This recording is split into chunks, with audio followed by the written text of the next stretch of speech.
হবে, তা তোমাদের আলোচনা করে ঠিক করবে। মনে রাখবে এটি পরিকল্পিত ধাপে ধাপে করতে হবে।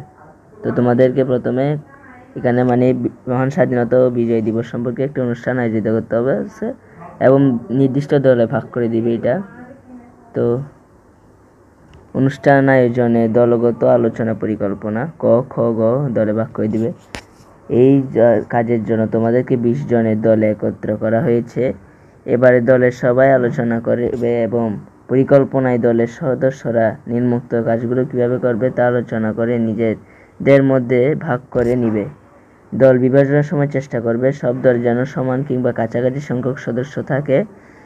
আর যদি তা না হয় তবে লক্ষ্য রাখবে যে একটি দলে যেন অন্ততপক্ষে 4 জন সদস্য থাকে। মূলত 3 দলে ভাগ হয়ে যেতে হবে, তোমাদের 3টা দলে ভাগ হবে।